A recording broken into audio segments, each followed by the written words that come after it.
Hello everyone, this is भावना। और आज मैं आपसे कुछ ऐसी बात शेयर करना चाहती हूँ शायद मेरे मन को बहुत परेशान कर रही है। तो उससे पहले आप थोड़ा ये जान लो कि मैं एक स्टूडेंट हूँ और मैंने डीयू में अपना लॉ के लिए सीयूईटी दिया था और मैंने उसके लिए अप्लाई करा था। एंड उसके बाद क्या होता है कि डीयू की दो मेरिट्स आती हैं, first merit and second merit. जो फर्स्ट मेरिट थी उसकी मिनिमम कट ऑफ 140 जाती है एंड सेकंड की 120। मैंने अपना ईडब्ल्यूएस कैटेगरी से उसमें अप्लाई करा था एंड मैं यूआर में बिलोंग करती हूँ। मेरा स्कोर उसमें था 116 और मुझे पूरी होप थी कि अगर सेकंड राउंड में मिनिमम कट ऑफ 120 गई है तो थर्ड राउंड में 116 के आसपास तो आई जाएगी और मेरा डीयू में हो जाएगा। बट ऐसा कुछ नहीं हुआ। थर्ड राउंड से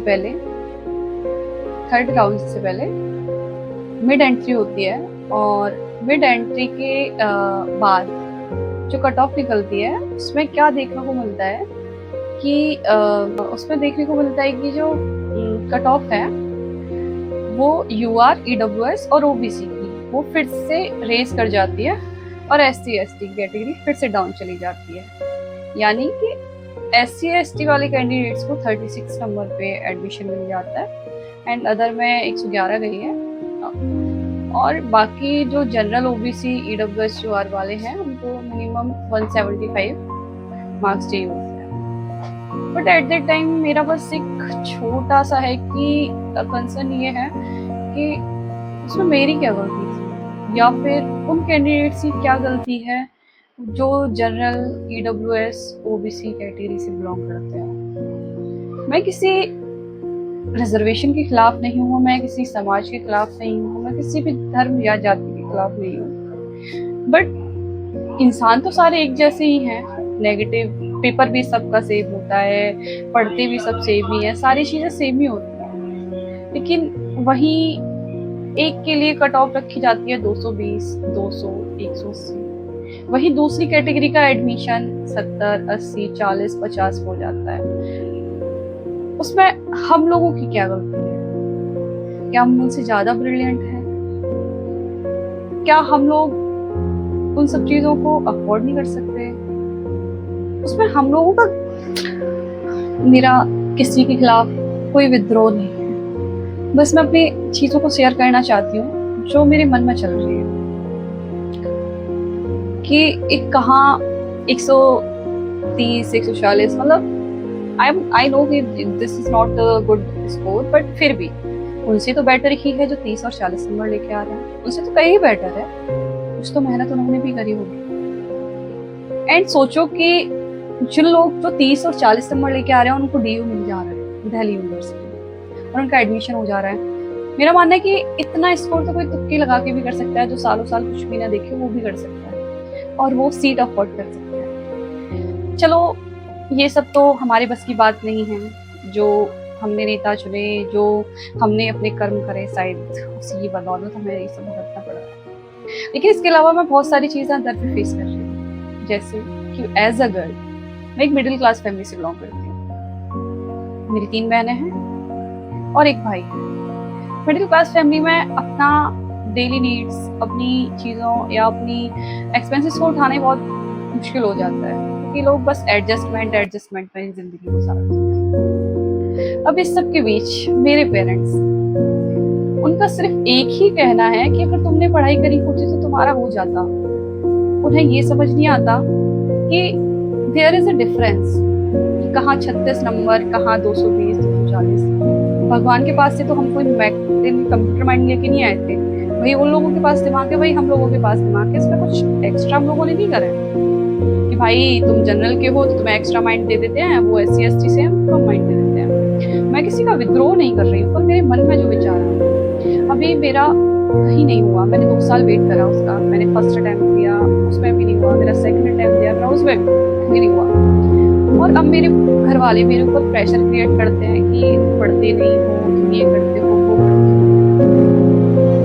एंड सुसाइड करते हैं, उसके बाद उनका बोलना है कि तुम पढ़ते ही नहीं हो। और एक लड़की होने के बावजूद जो शादी का प्रेशर बनाया जाता है वो मेरे ऊपर भी बनाया जा रहा है। मेरे पेरेंट्स क्लियरली नेग्लेक्ट कर देते हैं कि इसमें किसी और की गलती है, सिर्फ तुम्हारी गलती है। और जो मेरे कुछ कर गुजरने के मोटिवेशन को बहुत डाउन कर देते हैं। मुझे नहीं पता मैं अपनी चीज़ों को किसी को कैसे समझा पाऊंगी या कोई समझ पाएगा नहीं समझ पाएगा, मुझे नहीं पता। बट मेरे अंदर जो तूफान अभी उठ रहा है, बस मैं उसको शेयर करना चाह रही हूँ। मैं किसको दोष दूँ इस चीज़ के लिए? मेरी कास्ट को, मेरे पेरेंट्स को, खुद को, या इस समाज को? जो मेरे पेरेंट्स ने मुझे इतना पढ़ाया, मेरे को बाहर भेजा, उसके बावजूद भी मेरा सिलेक्शन नहीं हुआ। और नहीं होगा, शादी कर देंगे तो बोलेंगे अरे वहां तक भेजी थी। समझ नहीं आता। मैं इस सब चीज से बहुत डिप्रेस हो चुकी हूँ। मेरी ओवर थिंकिंग, मेरी पर्सनल लाइफ की सब प्रॉब्लम्स मैं शायद किसी को शेयर नहीं कर सकती, जिन्हें कोई नहीं समझ सकता। अब मुझे समझ नहीं आ रहा कि मैं किसको दोषी ठहराऊं, अपने माता पिता को, अपनी जात को, अपने धर्म को, या फिर मैं इस समाज को या अपने आप को किसको दोषी ठहराऊं? मुझे कुछ समझ नहीं आता। क्योंकि मैंने तो मेहनत की थी, मेरी जितना था मैंने मेहनत की थी, वो सिर्फ मैं समझ सकती हूँ, उसको कोई आज के टाइम में समझने को तैयार नहीं है। लेकिन मुझे वो चीज फील हो रही है कि मैंने क्या करा था उस चीज के लिए और क्या नहीं। एंड ये ओवर थिंकिंग मेरे माइंड में बस एक ही थॉट क्रिएट करती है कि ये समाज मेरे को यही लास्ट में बोलेगा ना कि तुम्हें इतना पढ़ाया, तुम्हारे घर वालों ने बाहर भेजा, ये करा वो करा, कुछ नहीं कर पाया, तुम्हारा कहीं सिलेक्शन नहीं हुआ, बस बर्बादी तो करा। और ये चीज मुझे और ज्यादा डरा देती है। और आज मैं इस कंडीशन में हूँ कि मेरे माइंड में थॉट आते कि आई विल सुसाइड। इससे अच्छा है कि इतने कलेश, इतनी जहत और जिल्लत झेलने से अच्छा है कि खुद को खत्म कर लो। बट मेरा सबसे एक सवाल है कि अगर मैं खुद को कुछ कर लेती हूँ तो क्या इस चीज का जिम्मेदार कौन होगा?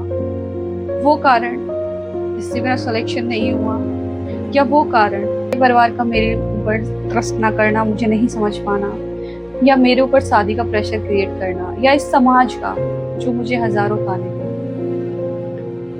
कौन होगा मेरी मौत का जिम्मेदार? मुझे नहीं पता कि suicide is a good thing, bad thing. I also know कि ये कदम सही नहीं होता, पर मान लो कि अगर मैंने ऐसा करा तो क्या मेरे सुसाइड को कोई जस्टिफाई कर पाएगा? क्या मुझे वो एक्चुअल जस्टिस मिल पाएगा जिसकी वजह से मैं ये कदम उठा पाऊँ?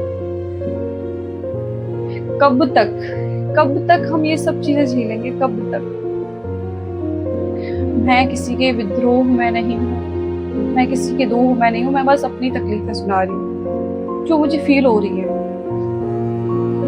कि शायद मैं इस काबिल ही नहीं हूँ तो मैं कुछ कर पाऊँ, या फिर मैं बस अपने आप से भागने की कोशिश कर रही हूँ। पता नहीं। और ऐसे ही हजारों तूफान, हजारों विचार मेरे मन में विद्रोह की तरह उठते हैं, और माँ बाप का सम्मान सोचकर मैं उनको दबा देती हूँ। बट मैं उन लोगों में से नहीं हूँ जो बिना कुछ किए अपने वजूद से समझौता कर लें। और मुझे नहीं पता कि ये सब चीजें मैं कब तक झेल पाऊंगी, नहीं झेल पाऊंगी। बट नो, शायद इसका मेरे पास भी कोई जवाब नहीं है।